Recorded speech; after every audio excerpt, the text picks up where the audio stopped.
what's going on that's causing you to want to start this campaign up?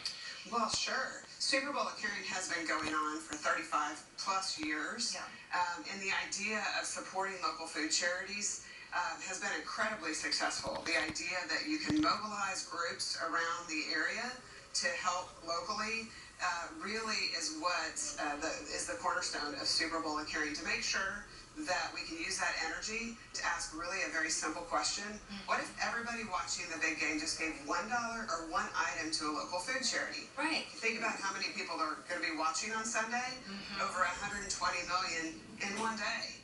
And that is very significant, because we all know that food charities can take $1 and make it stretch in order to help make sure everyone goes with the soup in their bowl that they need. Yeah, and so tell us a bit about how this campaign this year is going to work. Sure. Well, here in San Francisco, there are hundreds of food charities that are helping to make sure neighbors are fed every single day. And so going to our Tackle Hunger map, which I know you guys are sharing with your viewers. Yes, and we do have that QR code that you can scan right now. Right there. You go to that code and you can find your local charity. It will pop up because it's geolocated, and then you can make a donation, whatever you can give. And if you can't give money, consider going and talking to that charity and finding out what they need, seeing if you have time to volunteer. All of those things are way to make a simple yet significant difference to make sure no one goes without soup in their bowl.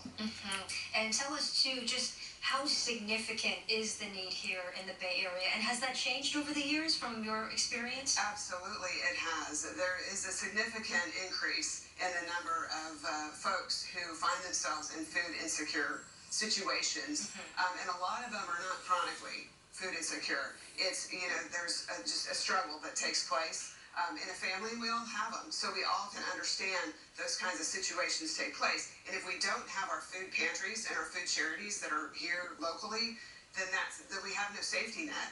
And that means our families, our children, could potentially go without food. And that's just unacceptable with as wealthy as our community is. And think about how much is spent during the Super Bowl just here this weekend, and how much people will be spending over the weekend for their Super Bowl parties. It's billions of dollars.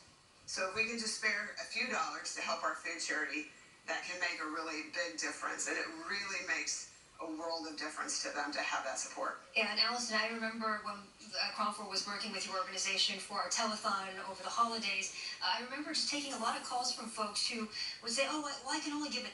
Is that enough? What do you say to that? I say every single dollar matters, because when you add them all up, they turn into millions of dollars, which is what our Super Bowl Caring has always done, year after year after year. And we work all over the United States.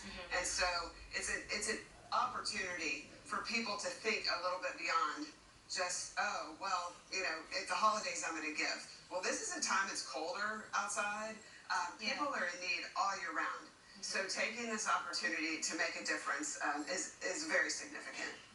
And I imagine you must know many families and have spoken with families who are directly impacted by food insecurity. Can you share some of their stories with us? Absolutely. And we work with a lot of schools who are trying to help make sure our children and our families have what they need when they go home in the evenings. And there's stories that we hear all day long. One in particular that has struck me lately is a child. It was a teacher who told me about a child that she worked with who had mashed potatoes in his pocket. Wow. And at first, there's a sense of, okay, well, are you playing around? What's going on, right? Till she asked him the question, hey, what's going on? And his response was, well, I try to save all the food that I have left over at lunch to take it home to my little sister, because she doesn't go to school and get food. And we just don't have anything at home, so I always take home my food.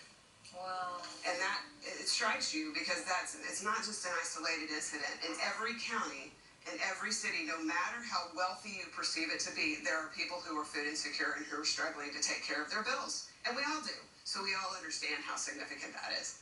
Do you expect this need to grow with this new year, especially with that new legislation coming down? I believe that it's going to continue to be a major problem, a major challenge, and that's why it's so important for our local communities to be involved. Because really this boils down to, we can all say somebody else is going to help, but at the end of the day, if we're not in our own community looking around to see what's going on and see what our neighbors need and understand those who are helping, then we're never going to be able to solve that problem. And that's why what Kron does, both right now and what they do at the holidays and will continue to do, is so incredibly powerful, because it just reminds people the significance, and it also introduces them, if they don't know where their local food charity is, to find it and to go see how they can be of service.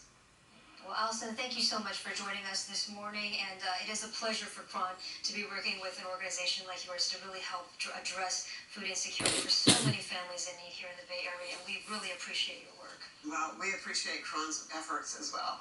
All right, well, let's go ahead and get that QR code one more time up for viewers. Just go ahead and scan that, and you can find a food donation area bank near you, and you can make a much-needed donation. Again, every dollar does go a long way, so chip in.